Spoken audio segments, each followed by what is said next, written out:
الدائم الملك الحق المبين المدبر بلا وزير ولا خلق من عباده الحمد لله رب العالمين حسبنا الله ونعم الوكيل ولا حول ولا قوة إلا بالله العلي القدير. Dear sisters and brothers, Assalamu alaikum. Allah subhanahu wa ta'ala in Surah Al-A'raf, chapter 7, the first 5 verses has said, Alif Lam Mim Sad Kitabun Unzila ilayka fala yakun fi sadrika harajun minhu litundhira bihi wa dhikra al-mu'minin wattabi'u ma unzila ilaykum min rabbikum wa la tattabi'u min dunihi awliya'a qalilan ma tadhakkarun wa kam min qaryatin ahlaknaha فجاءها بأسنا بياتا وهم غائلون وما كان دعواهم إذا جاءهم رسلنا إلا قالوا إنا كنا ظالمين. جاءهم بأسنا إلا أن قالوا إنا كنا ظالمين. The translation is, the book has been sent down to you, means the Prophet. Let there be no anxiety in your heart because of it, so that you may use it to give warning and to remind the believers. Follow what has been sent down to you from your Lord. Do not follow other masters beside him. How seldom you take heed. How many towns we have destroyed. Our punishment came to them by night or while they slept in the afternoon. Their only cry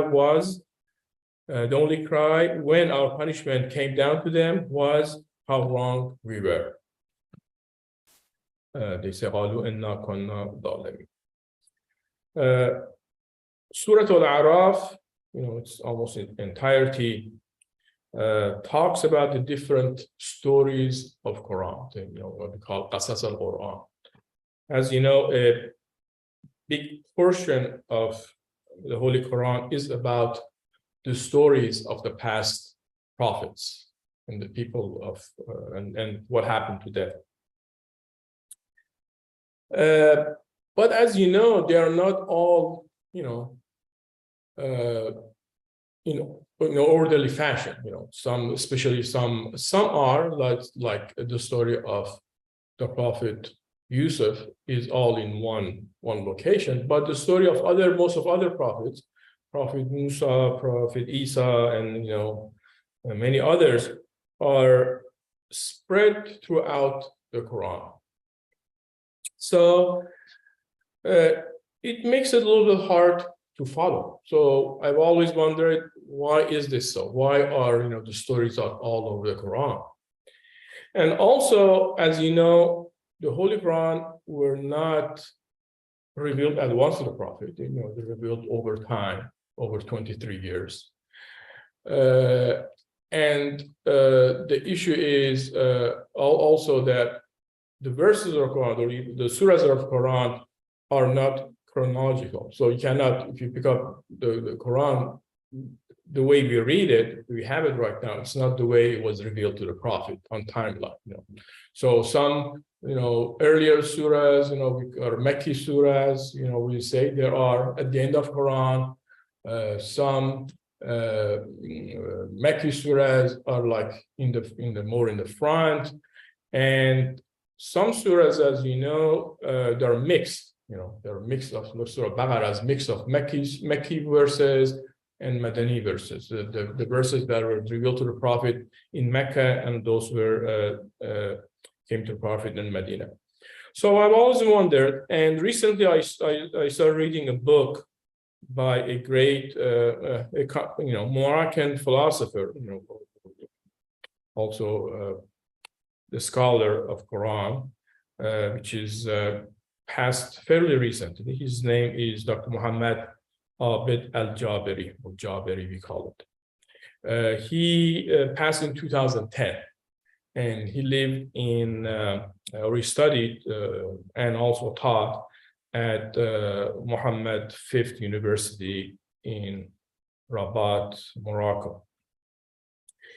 he has, he's a very giant in especially Arab philosophy, in the Muslim philosophy, and many of his books have been translated like to French, to English, to Farsi, and many other languages. It's mainly written in Arabic. One of his books, which the one I read, and it would be, I thought I would share it with you about the stories of Quran, which is helpful, is the Arabic is Madkhal al-Quran al-Karim, how you enter, or the translation is in Farsi, Rahya fi Quran al-Karim. So it has been translated to Farsi, but has not been translated to English. It has been, and then it was, he wrote it in 2006, so it's not a fairly recent book. So in Farsi is Rahya fi Quran al-Karim, and was translated by Dr. Mohsen Armin. So that's the Farsi, the one I read, and I'm kind of basing my summary based on his translation.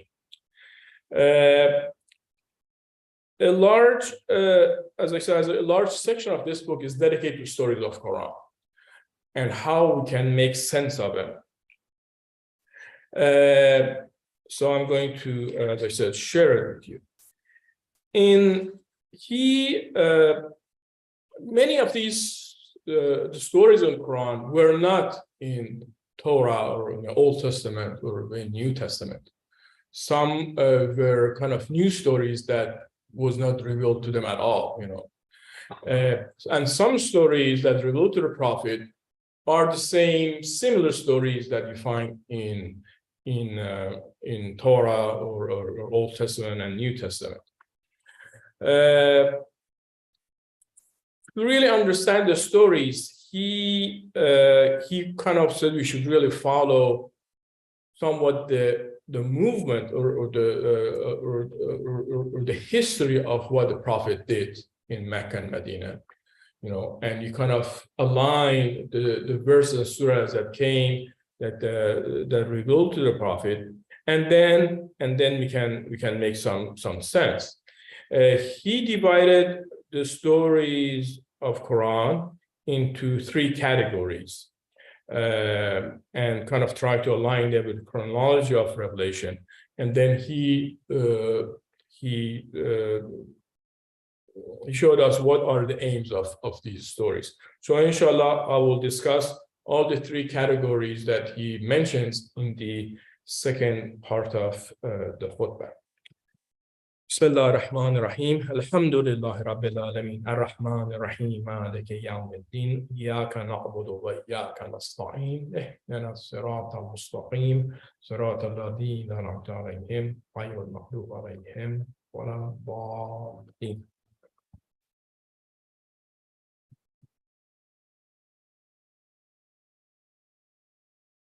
صلى الله عليه وسلم.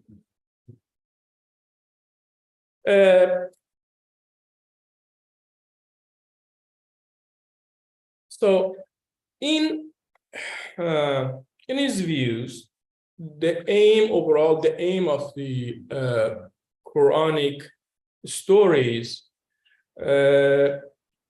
is to give examples or case points to support the Quranic argument. So whatever that particular chapter or surah or verses. So whatever, the argument or the point that the Prophet or the Quran is trying to make, the stories are there to provide support of an argument.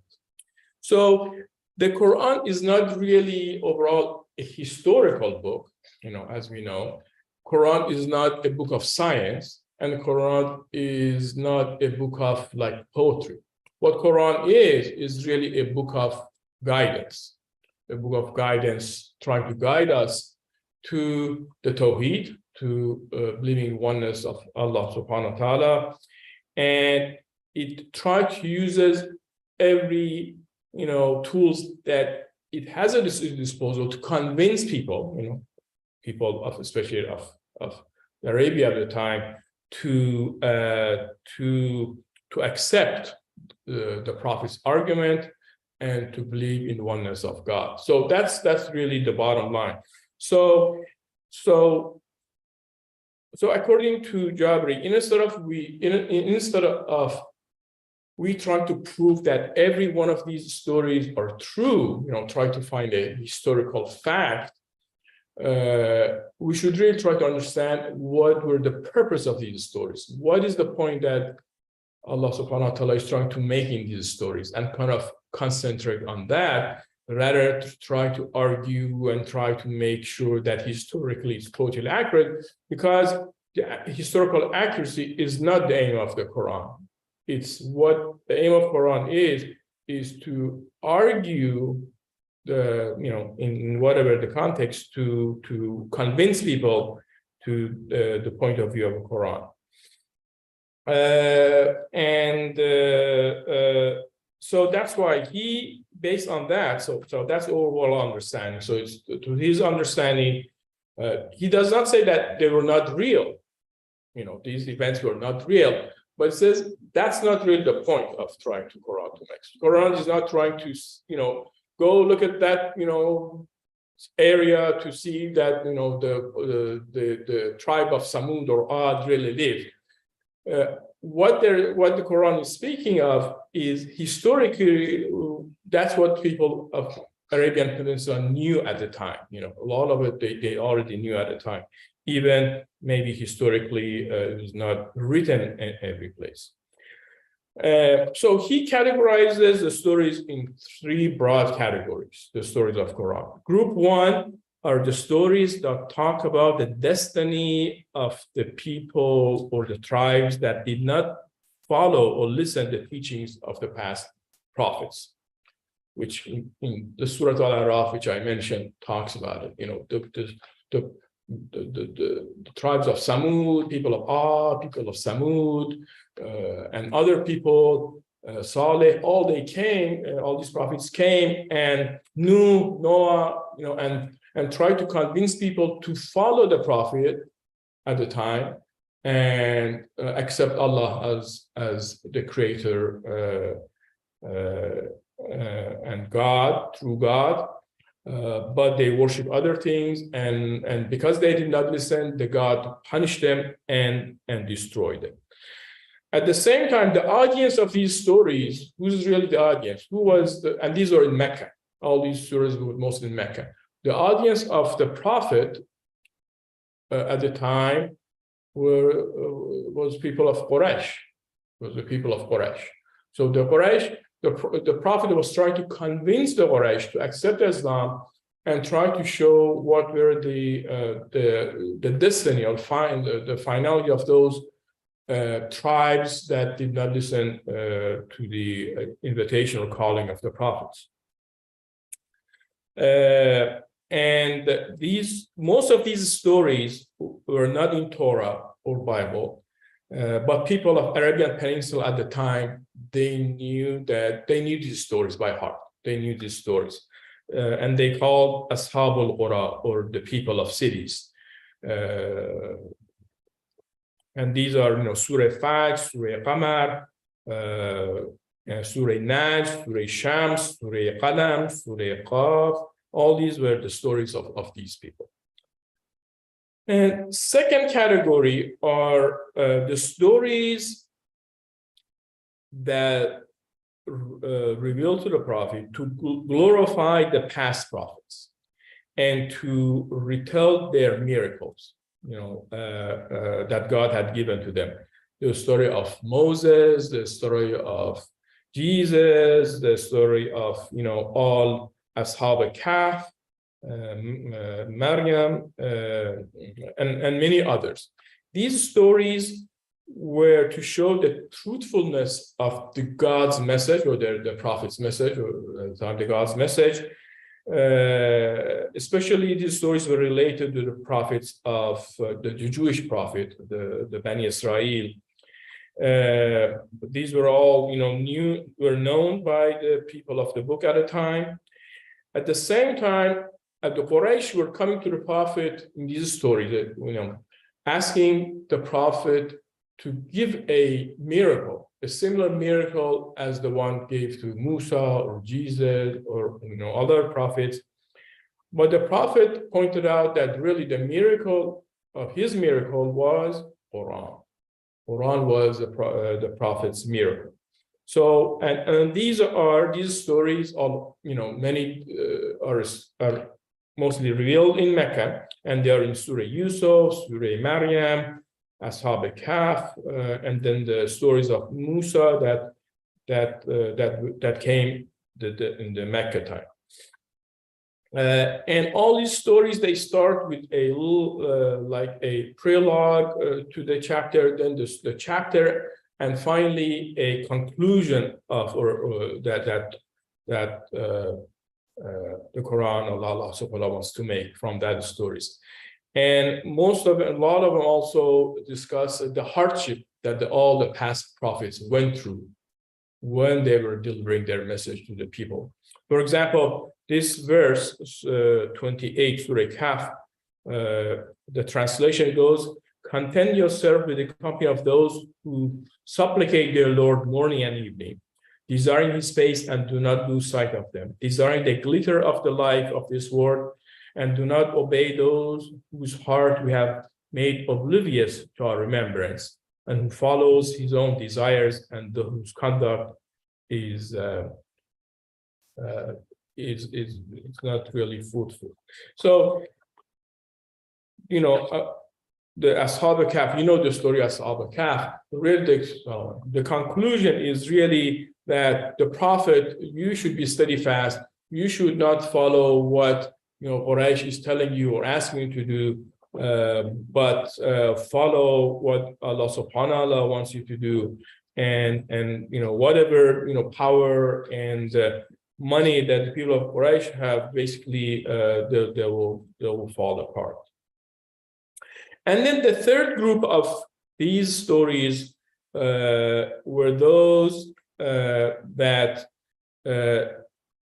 came to the prophet, revealed to the prophet during the Medina, after the prophet migrated from Mecca to Medina. And then these stories, the tone and the type of arguments is very different than the ones who were in Mecca. Why? Because, first of all, now the prophet were in trying to govern a society at the time. Also, a lot of it because of historical things that happened at that point. As you know, the enemy of the prophet, or the audience, is a big chunk of the audience of the prophet at Medina, were the tribes of Medina, which mainly there were two Arab tribes, Aus and Khazraj, and they were fighting with each other all the time for a very long time. And then Jewish tribes, there were several Jewish tribes, especially three main ones inside the city. So the first thing the prophet did, and that's because he was really invited to migrate from Mecca to Medina and provide a peace among the tribes, was to sign a treaty. The prophet signed a treaty, which is called Saifat al-Nabi, or called, from the translation, Constitution of Medina or Charter of Medina, mainly to end a bitter fight between those tribes, especially Aus and Khazraj, between these tribes. And the Jewish tribes were also part of this treaty. It is a very famous treaty, showed how to resolve the differences, and they should help one another if there is a war, against one of these tribes. But starting year 2 after the Hijrah, things start changing, because the Muslims had a very, in Battle of Badr, made a huge, victory against the Quraysh, and some of the tribes, the Jewish tribes, they became worried that they're going to lose their influence in at the time Medina or Yathrib at the time. And also there were a group of munafiqeen, or people of Aus and Khazraj. They became Muslim, but in their heart they're not really Muslim. They're trying to undermine. So the tone of the stories of the prophet, especially the story about the Bani Israel, becomes a little bit different. The real more argumentative against the tribes, Bani Israel or Yahudi tribes at that point, and also later on against the Christians. And that is because, as I said, because the action of those tribes at the time, especially the Jewish tribe, they start fighting against the Prophet. They started plotting against the Prophet and Muslims. They started aligning themselves against the Quraysh. And so the tone of the verse of the Quran becomes more and more harsh against in these stories. In these stories, the Quran brings, the example of the Bani Israel prophet who changed the past teachings of Allah subhanahu wa ta'ala, or they were not really grateful to all those teachings, and then how the God punished them. So as I said, they became very harsh.